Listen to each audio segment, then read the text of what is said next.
प्रधानमन्त्री शेरबहादुर देउवाले चुनावमा गठबन्धन एकता भएर अगाडि बढ्ने स्पष्ट पार्नु भएको छ। रिपोर्टर्स क्लब नेपालको 24औं वार्षिकोत्सवमा राजधानीमा आयोजित विशेष समारोहलाई सम्बोधन गर्दै गठबन्धन एकताबद्ध भएर बढ्ने स्पष्ट पार्नु भएको हो।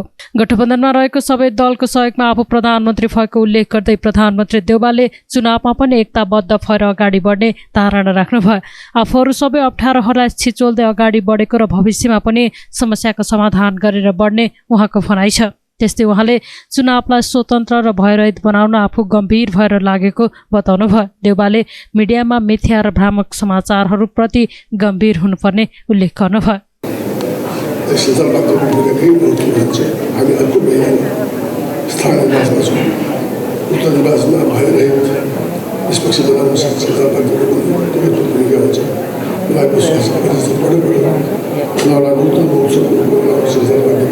राजनीतिक समाज लगाएर सबै गरिरहेको छ र अहिले कुरा उठेको छ गठबन्धनको कुरा उठेको छ।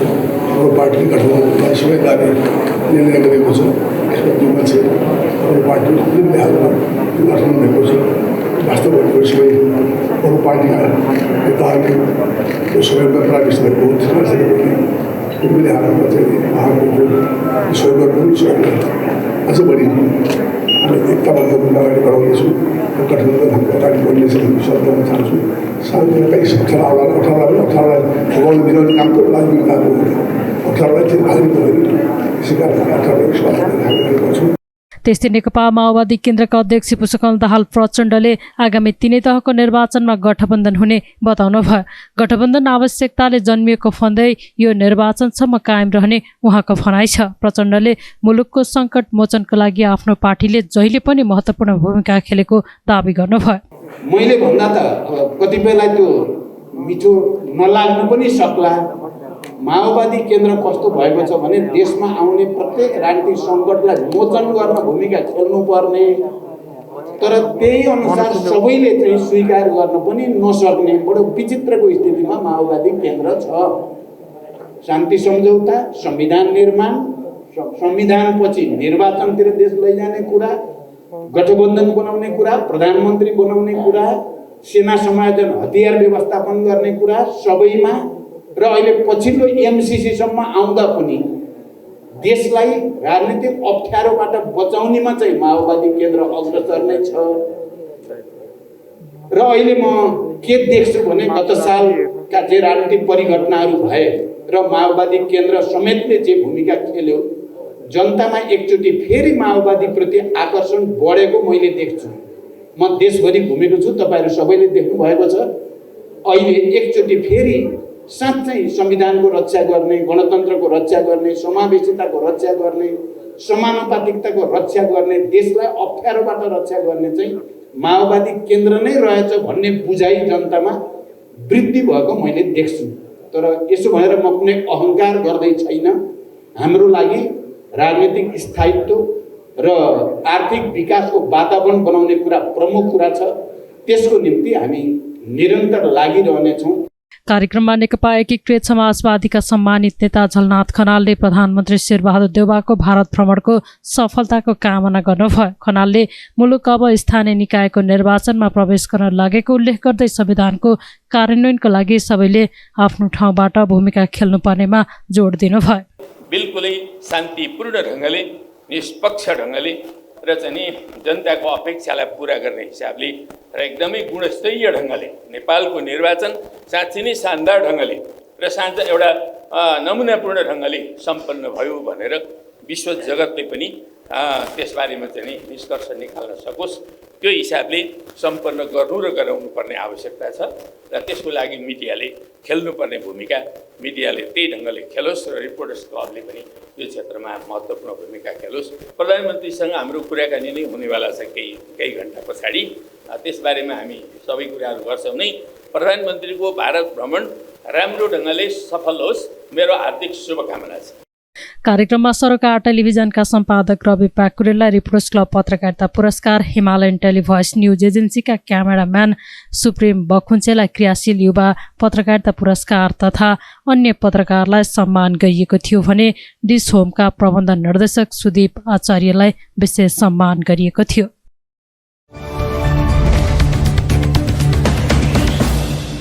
सत्ता गठबन्धनले आसन्न स्थानीय निर्वाचनमा चुनावी तालमेलका लागि संयन्त्र निर्माण गर्ने निर्णय गरेको छ।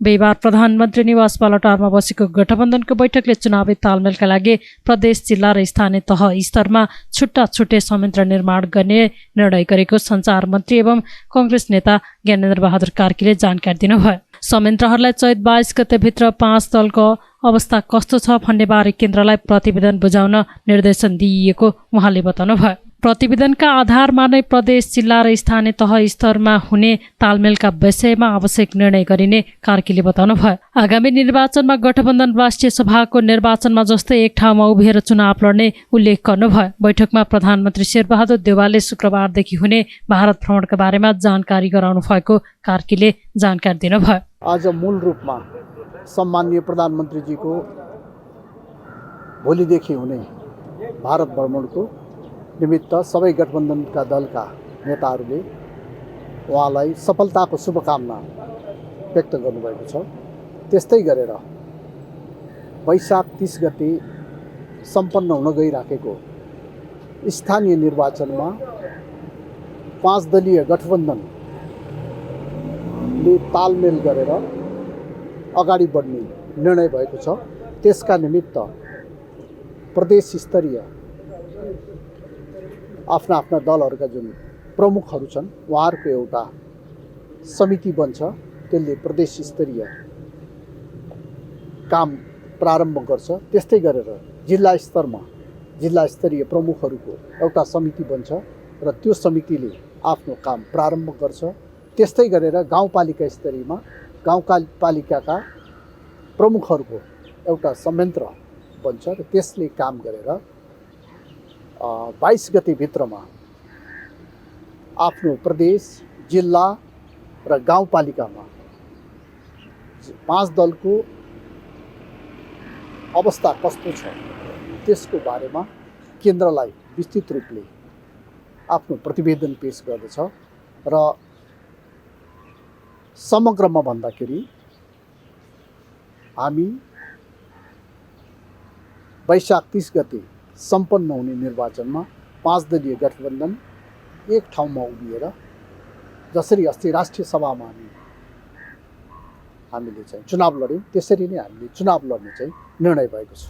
पहिला यो संयन्त्रले आफ्नो कामहरू प्रारम्भ गरेर कामहरू पुरा गरेर केन्द्रलाई रिपोर्ट गर्छ अनि त्यसपछि अरू थप छलफलबाट हामी निष्कर्षमा पुग्छौँ र एक शब्दमा भन्ने हो भनेदेखि 5 दलीय गठबन्धन एक ठाउँमा उभिएर आगामी स्थानीय निर्वाचनमा खडा हुन्छ। पहिला हामी समग्र मुलुकको परिस्थितिको बारेमा केन्द्रले जानकारी लिन्छ।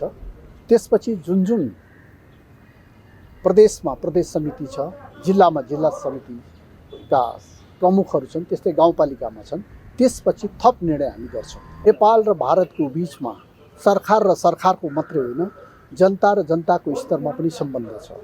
त्यसैले यी सम्बन्धहरूलाई अरू प्रगाढ बनाउने, विकसित गर्ने र हाम्रा बिचमा देखिएका समस्याहरू छन् त्यसलाई हामी उच्च स्तरको राजनैतिक र कूटनैतिक माध्यमद्वारा हल गरेर हाम्रो दुई देशको सम्बन्धलाई अझ सुदृढ बनाउने र त्यो सुदृढ बनाउने तहमा यो यस पटकको सम्माननीय प्रधानमन्त्रीको भ्रमण सफल हुनेछ भन्ने विश्वास हामीले लिएका छौँ र त्यो पछि परिणामपछि देखिनेछ। बैठकमा गठबन्धन दलका नेताहरूले प्रधानमन्त्री देउवालाई भारत भ्रमणको सफलताको शुभकामना व्यक्त गरेका छन्।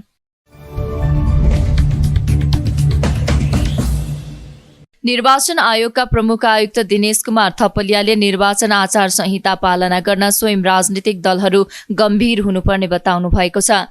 बिहिबार ललितपुरमा आयोजित निर्वाचन आचार संहिताको प्रभावकारी कार्यान्वयन र सरोकारवालाहरूको भूमिका विषयक अन्तर्क्रिया कार्यक्रममा उहाँले सबै दलहरूसँग छलफल गरेर विज्ञलाई राखेर आचार संहिता बनाएको भन्दै यसको पालना गर्न स्वयं राजनीतिक दलहरू गम्भीर हुनुपर्ने बताउनु भएको हो।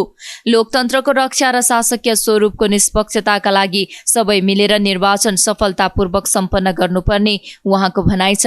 त्यस्तै थपलियाले निर्वाचनका क्रममा सामाजिक सञ्जालमा आचार संहिता अनुगमन गर्नका लागि आयोगको नेतृत्वमा गृह मन्त्रालय, नेपाल प्रहरी, दूरसञ्चार प्राधिकरण लगायत सहभागी टोली गठन गरिएको र सामाजिक सञ्जालमा दिइने हेट स्पिचको निगरानी भइरहेको बताउनुभयो। उहाँले सामाजिक सञ्जालमा निर्वाचन सम्बन्धी गतिविधि गर्दा र अभिव्यक्ति दिँदा ध्यान दिन सुझाव दिनुभयो। राजनीतिक दललाई आफ्नै पहिचान दिनका लागि आयोगले दर्ता भएका दललाई आफ्नै निर्वाचन चिन्ह दिन खोजेको उहाँले बताउनुभयो। यो आचार संहिता अत्यन्तै राम्रो छ।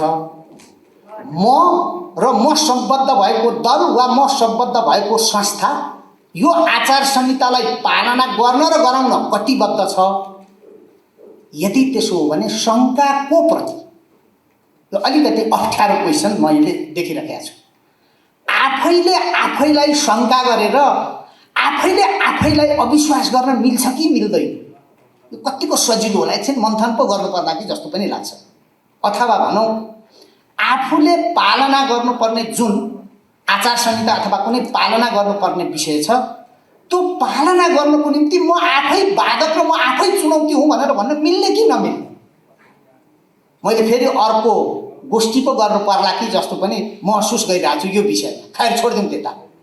मेरो विनम्रतापूर्वक सबैसँग के अनुरोध छ भने हामीले यो आचार संहिता सबैको सहभागितामा अत्यन्त ठुलो मेहनतका साथी बनाएका हौँ। हामीले पहिले कानुन विज्ञहरूको टिम बनायौँ, त्यसले एउटा ड्राफ्ट बनायो र त्यो ड्राफ्ट बनाउँदा पनि हामीले 74 सालको निर्वाचनपछि प्राप्त आचार संहितामा यस्ता यस्ता कुराहरू समावेश गर्नुपर्छ भनेर सबै सरोकारवालाहरूले दिएको सुझावको आधारमा त्यसलाई हामीले एउटा ड्राफ्ट बनायौँ। सबै राजनीतिक दलहरूलाई हामीले त्यो उपलब्ध गरायौँ र उहाँहरूसँग हामीले लिखित रूपमा सुझाव माग्यौँ। त्यसपछि हामीले राजनीतिक दलहरूसँग बसेर आयोगमै अन्तर्क्रिया छलफल गऱ्यौँ र त्यसरी आएको डकुमेन्टलाई हामीले निर्वाचन आयोगको वेबसाइटमा राखेर सार्वजनिक रूपमा आह्वान गर्यौँ। यो आचार संहिताका सरोकारवालाहरू हामी सबै छौँ, यहाँहरू सबैले केही न केही यसलाई हेरिदिनुहोस्, भोलि आफैले पालना गर्नुपर्ने दस्तावेज हो, के गर्न सकिन्छ भनेर भन्यौँ। थुप्रै सुझावहरू त्यसबाट पनि प्राप्त भए। त्यसको आधारमा आयोगले यसलाई अन्तिम रूप दियो। यो आयोगको लागि मैले भनिराखेको छैन, यो लोकतन्त्रको रक्षाको लागि र हाम्रो शासकीय प्रणालीको शुद्धताको लागि हामीले गर्ने निर्वाचन स्वच्छ, स्वतन्त्र, निष्पक्ष, विश्वसनीय र मितव्ययी ढङ्गले अत्यन्त भयरहित वातावरणमा सम्पन्न गर्न सक्छौँ र हामी आफैले बनाएको आफै पालना गर्नुपर्ने हाम्रो आचार संहिता पालना गर्दछौँ भनेर सबैले भनिदिउँ। यति भयो भने मलाई लाग्दछ धेरै ठुल्ठुला कुरा गरिरहनु पर्ने, धेरै अनुगमन समिति क्रियाशील गराइरहनु पर्ने अथवा अरू कुनै ढङ्गले अर्को कुनै ढङ्गले यसलाई चाहिँ कारबाही गर्नुपर्ने, दण्ड गर्नुपर्ने आदि इत्यादि विषयमा गइरहनु पर्दैन। सामाजिक सञ्जालको विषय उठेको छ, म यसमा धेरै जान चाहन्न। हाम्रो एउटा जीवन पद्धति नै बनिसकेको सामाजिक सञ्जाल छ, तर सामाजिक सञ्जालको दुरुपयोग हुन सक्ने सम्भावना खतरा अहिले पनि उत्तिकै छ। तर निर्वाचन आयोगले सामाजिक सञ्जालको नियमन सम्बन्धी व्यवस्था अगाडि बढाएको छ र हामी गृह मन्त्रालय, नेपाल प्रहरी, यो चाहिँ प्राधिकरण, दूरसञ्चार प्राधिकरण र विज्ञहरूको टोली सहित भएको एउटा समूहद्वारा यसको नियमन, यसको अनुगमन र जुन किसिमका दुष्प्रचार र हेट स्पिचका कुराहरू छन् कम्तीमा निर्वाचनको सन्दर्भमा त्यस्ता कुराहरूलाई तत्कालै नियन्त्रण गर्ने गरी आवश्यक पद्धति, आवश्यक प्रक्रिया अगाडि बढाउने कुरा म निवेदन गर्न चाहन्छु। र म यसो भनिरहँदा के पनि भन्न चाहन्छु भने आयोगले कतिको कारबाही गर्न सक्दो रहेछ भनेर आयोगलाई जाँच्न गलत गर्दा अलिकति अप्ठ्यारोमा पर्न सकिन्छ कि भन्ने हेक्का राखिदिनको निम्ति पनि म सबैलाई हार्दिकतापूर्वक अनुरोध गर्दछु। यो पल्ट आयोगले अलिकति अप्ठ्यारै स्थिति थियो, मैले अलिकति जानकारीको लागि पनि म भन्दैछु।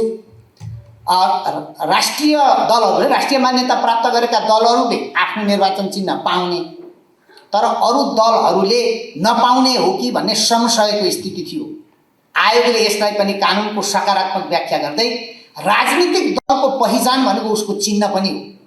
दलीय व्यवस्थामा दलहरूका बीच स्वस्थ प्रतिस्पर्धाको वातावरण बनाइनु पर्दछ भन्ने ध्येयका साथ अहिले सबै राजनीतिक दलहरू जो स्थानीय तहको निर्वाचनमा सहभागी हुँदै हुनुहुन्छ उहाँहरूको सङ्गठनात्मक उपस्थितिको विश्लेषण गरेर यो निर्वाचनमा आफ्नै निर्वाचन चिन्हबाट अगाडि जान सक्ने गरी यो आयोगले व्यवस्था गरेको छ भने आचार संहिताको कुरा म धेरै नभनौँ, यसको अनुगमनको विषयलाई हामीले स्थानीयकरण गरेका छौँ।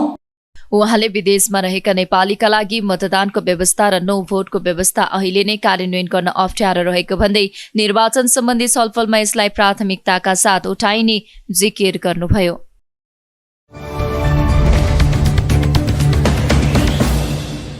संस्कृति पर्यटन तथा नागरिक उड्डयन मन्त्री प्रेमबहादुर आलेले धार्मिक स्थलमा रहेका जग्गा, जमिन तथा भवनहरूमा भएको अतिक्रमण रोक्न आफू प्रतिबद्ध रहेको बताउनु भएको छ।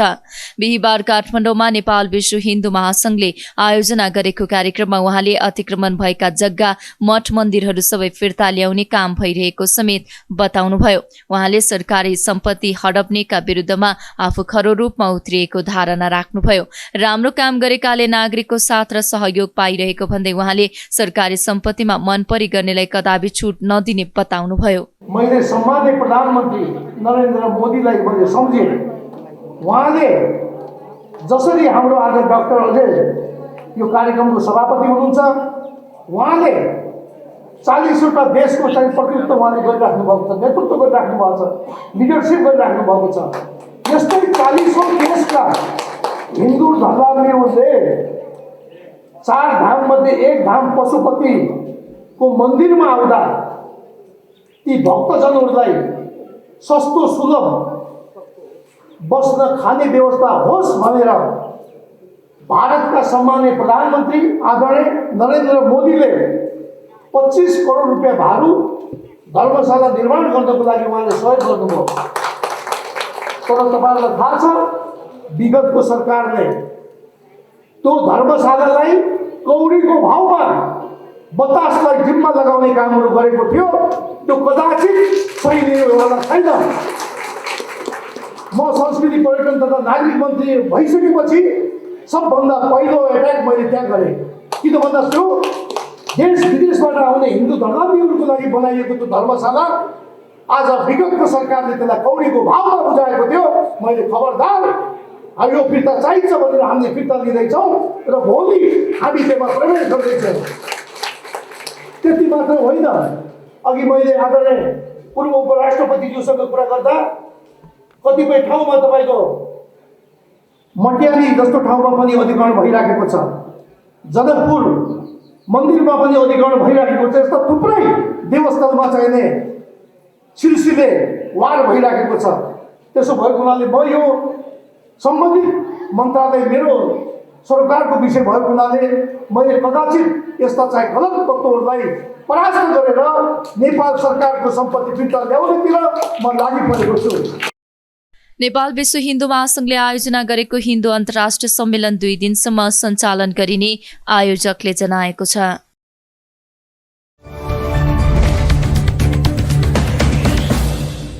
निर्वाचन आयोगले स्थानीय तहको निर्वाचनको मतगणना स्थलमा सीसीटीभी जडान गर्ने भएको छ।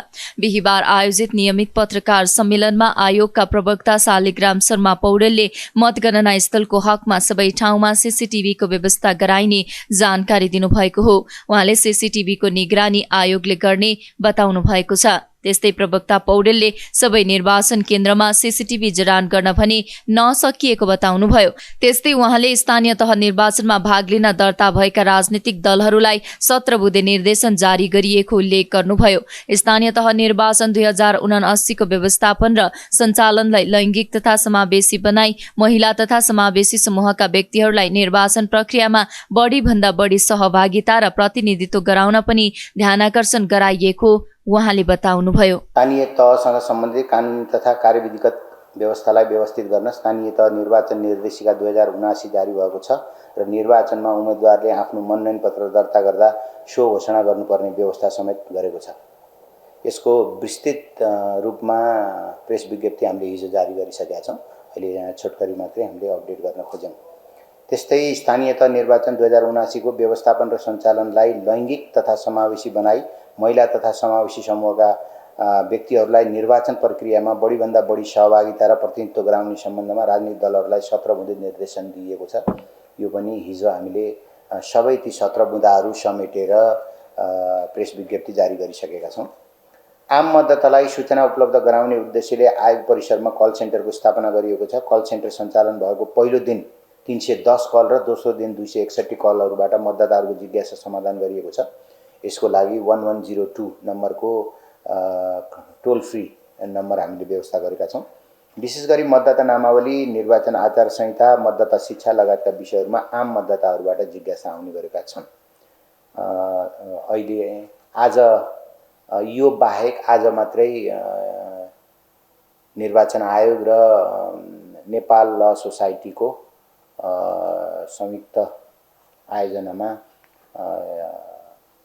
केन्द्रमा यो कोड अफ कन्डक्ट अथवा आचार संहिताको यो प्रचार प्रसार अथवा सचेतनासँग सम्बन्धित कार्यक्रम आज काठमाडौँमा सम्पन्न भयो। यसको लागि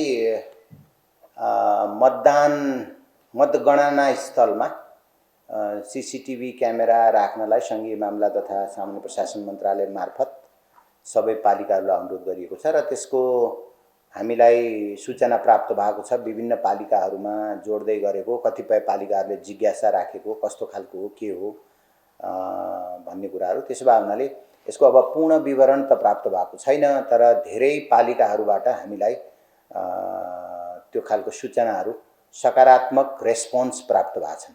होइन, अब त्यसरी हामीले सबै, किनभने हाम्रो कतिपय दुर्गम स्थानहरूमा बत्ती, इन्टरनेट देखि लिएर सबै ठाउँमा त्यो फ्यासिलिटीहरू नहुन सक्छ होइन।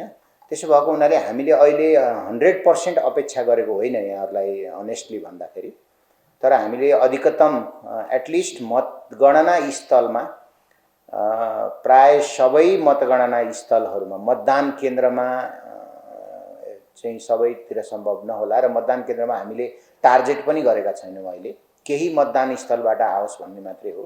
मतगणना स्थलको हकमा हामीले सबै मतगणना स्थलबाट, किनभने त्यो 753 भन्दा बढी गणना स्थल हुँदैनन्, त्यहाँबाट चाहिँ त्यहाँ सीसीटीभी जडान गर्ने र आयोगले सेन्टरबाट त्यसको मोनिटरिङ गर्ने त्यो सोच हो र सकारात्मक रेस्पोन्स प्राप्त भएको छ।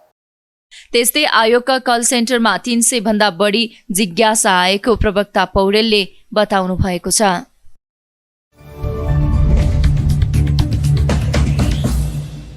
नेपाल कम्युनिस्ट पार्टीका महासचिव नेत्रविक्रम चन्द विप्लवले नेपालमा एमसीसी लागू हुन नसक्ने दावी गर्नुभएको छ। बिहिबार काठमाडौँमा आयोजित एक कार्यक्रममा उहाँले कसैको स्वार्थका लागि नेपालमा एमसीसी लागू हुन नसक्ने भन्दै यसका विरुद्ध मोर्चा खोल्नुपर्ने धारणा राख्नुभयो।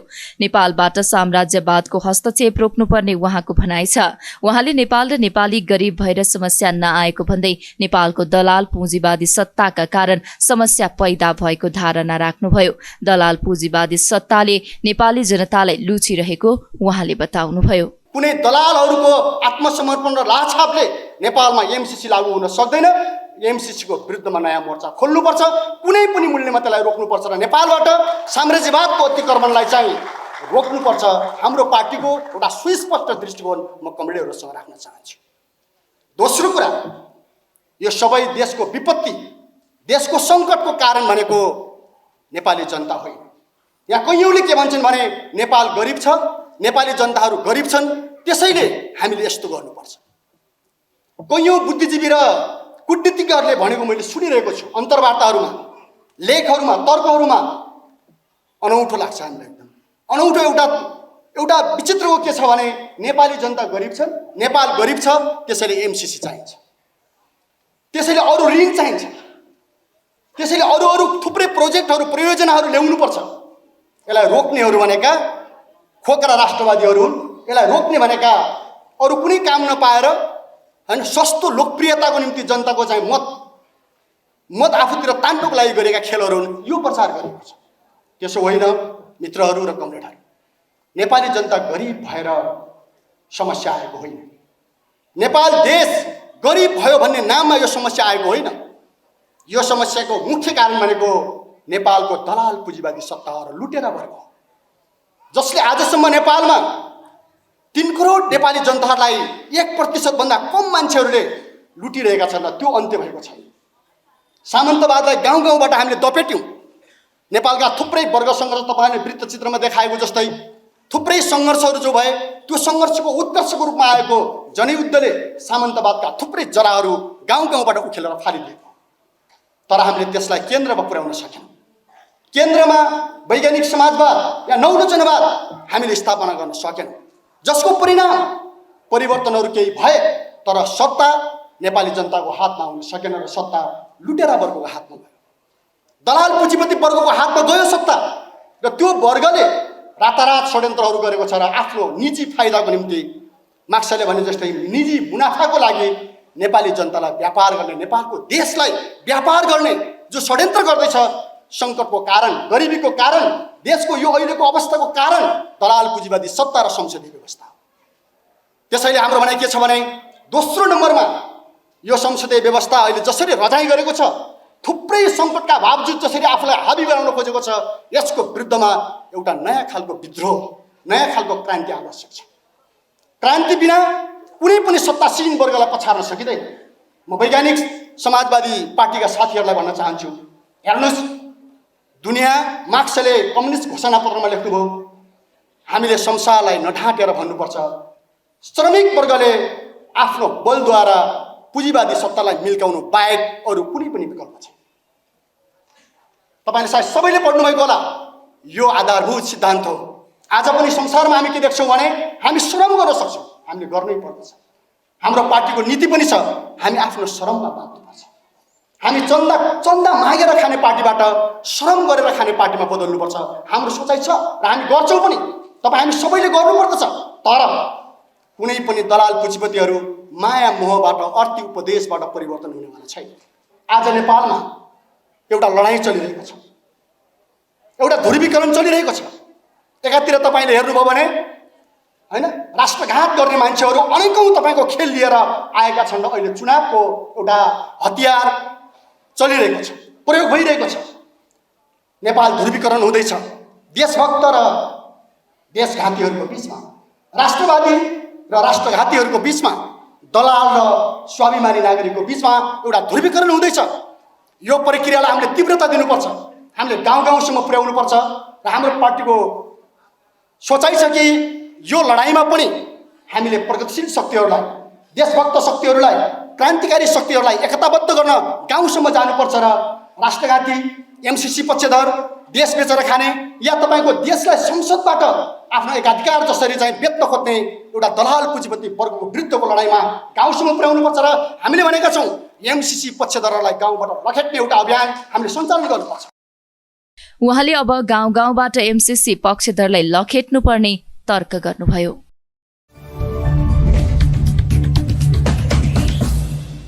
काठमाडौँको धोबी खोला करिडोर अन्तर्गत सेतोपुल नजिक नवजात शिशुको शव फेला परेको छ। सेतोपुल नजिकै फोहोर फाल्ने ठाउँमा फोहोरसँगै शव भेटिएपछि स्थानीयले प्रहरीलाई खबर गरेका थिए। रातो कपडाले छोपिएको अवस्थामा स्थानीयले बिहान शव देखेका थिए। घटनाबारे थप अनुसन्धान भइरहेको प्रहरीले जनाएको छ।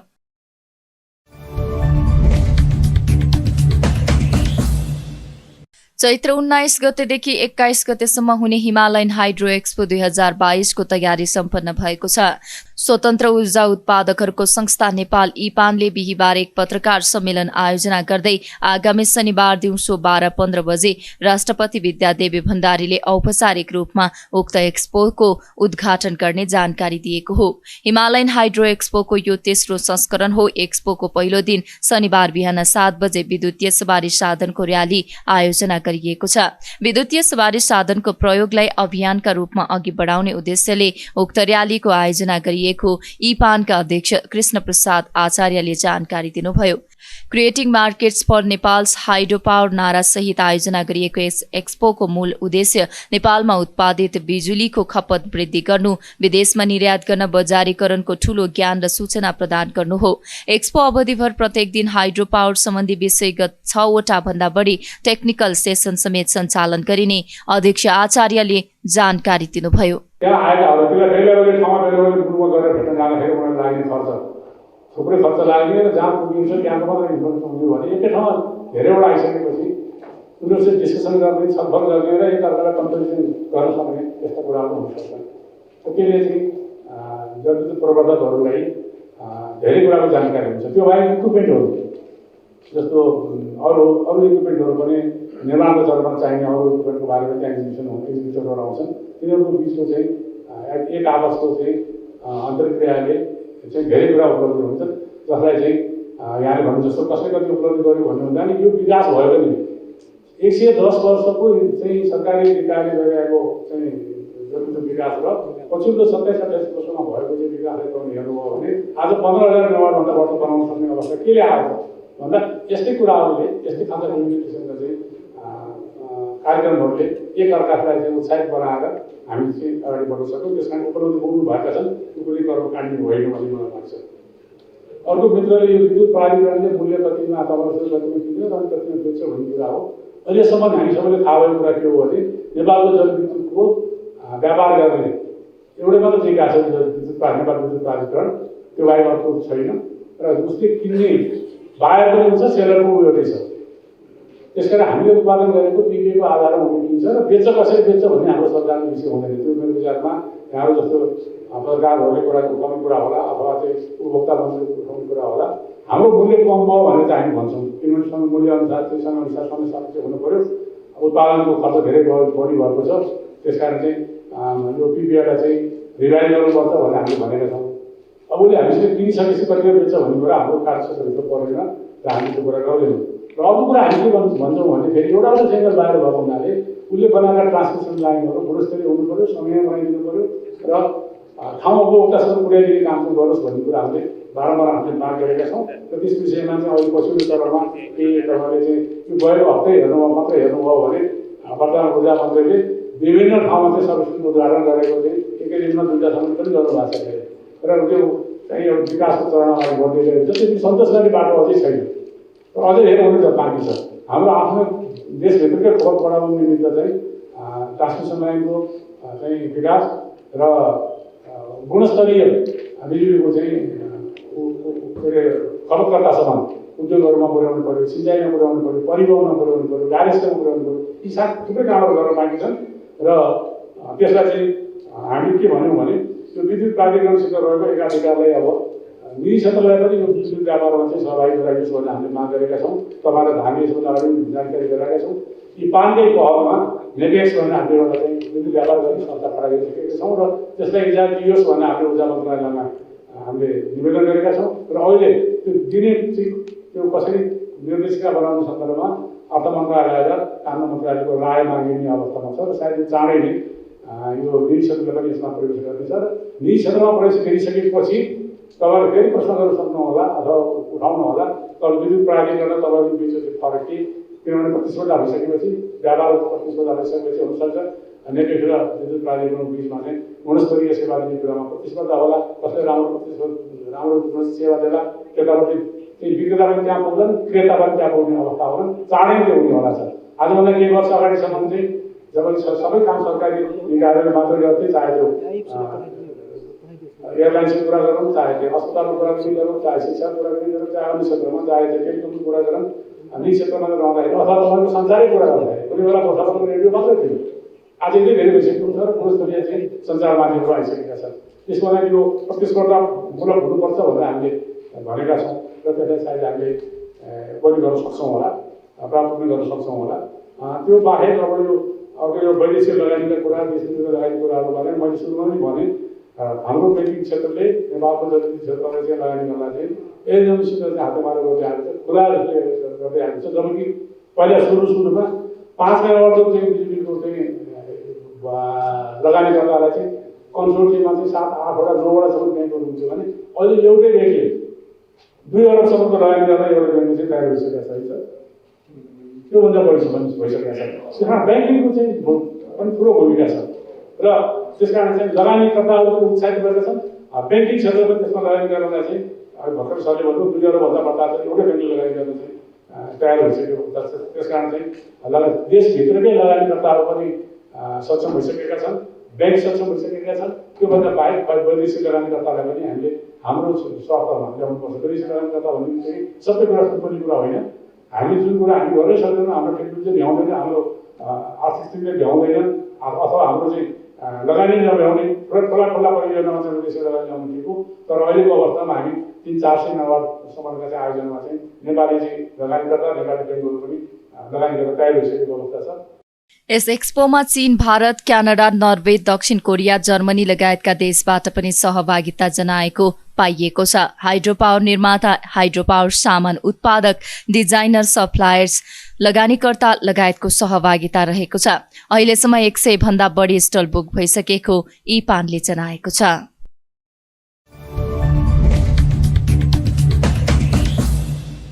नेपालमा थप 25 जनामा कोरोना संक्रमण पुष्टि भएको छ।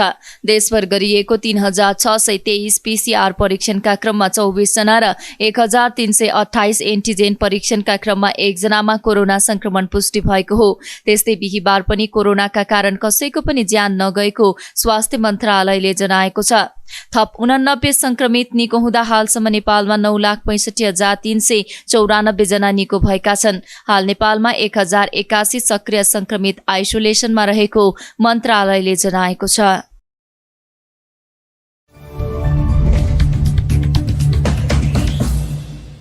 सरकारले ल्याएको कर सम्बन्धी छुटका योजना जानकारी दिने उद्देश्यले आन्तरिक राजस्व कार्यालय लहानले उदयपुरमा कर शिविर सञ्चालन गरेको छ।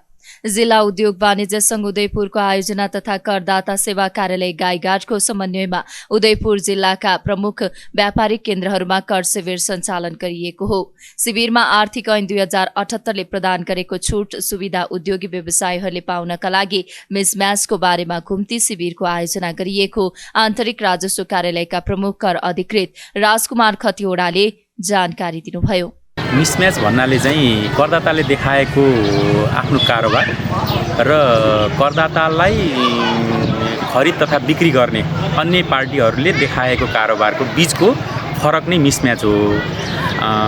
यो मिसम्याचको सम्बन्धमा चाहिँ नेपाल सरकारले आर्थिक ऐन 2078बाट चाहिँ चैत मसान्तसम्म चाहिँ एउटा स्किम लिएर आएको छ उपभोग गर्ने गरी।